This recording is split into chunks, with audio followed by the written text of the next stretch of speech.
Dober dan, midva sva pa prišla pogledat, kaj je restavriranje.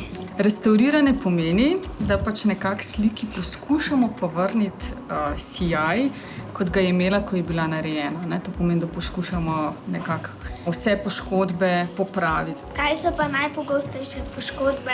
Površinska umazanija, recimo na slikah potemnel lak, to, da so slike preslikali, potem imamo tudi luknje, raztrganine. Koliko je pa stara ta slika? To je slika Benedeta Carpaccia, ki je predstavnik renesanse v Sloveniji in je nastala leta 1523. Koliko časa rabite, da sliko popravite? Čas trajanja je odvisen od velikosti slike, pa od poškodovanosti slike, pa od tega, kam se slika vrača. Recimo za tole sliko, ki jo vidva zdajle gledata, je bilo približno 2 leti, 2 leti pa pol. A je to težko delati? Sliko tako velikih dimenzij rabiš izjemno veliko potrpljenja, rabiš tudi veliko znanja iz kemije, moraš zelo dobro vedeti, katere metode boš uporabil. So to navadne barve? Ne, to so prav posebne restauratorske barve oziroma retušerske barve, zaradi tega, ker jih uporabljamo v zadnji fazi, ki mi rečemo tudi retuširanje.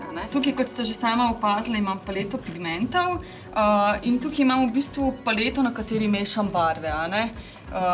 Zaenkrat, ker delam pač na temno-zelenem področju, so tudi barve, ki jih mešam, podobne. Zato uporabljam posebno topilo, kateremu občasno dodajam tudi lak, zaradi tega, da mi sama retuša ne matira. Izvaja se pa postopek z izjemno tenkimi čopiči in v bistvu z črticami. Ne moramo tako, kot vi pobarvanke, da kar pobarvaš. Je v bistvu posebna metoda, ki se ji reče Trateggio metoda, s katero počasi dograjujemo slikovno površino. Tukaj se malo bolj vidi na svetlem področju, da v bistvu ta svetlejši predel je v bistvu na novo narejena. To je pa v bistvu original.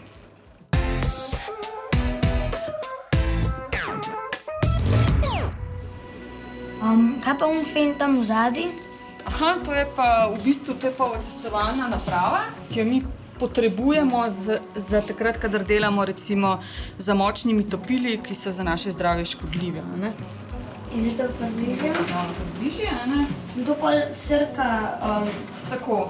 To je bolj varno delo za nas, ker v bistvu, če tukaj delamo in tukaj odstranjujemo in delamo s topili, potem jaz, ker imam nos tukaj, navoham topila in je za moje zdravje precej bolj varno. A imate kakšno masko?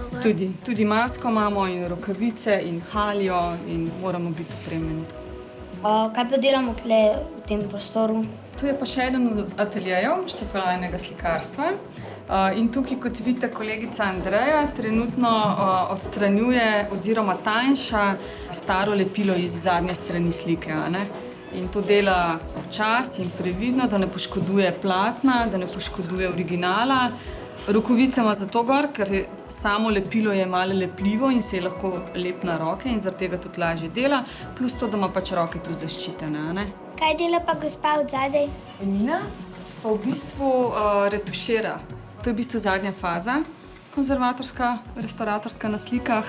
Kot vidite, je izjemno velika slika, izjemno poškodovana, zato postopek poteka zelo dolgo, ker mora biti tudi zelo natančna.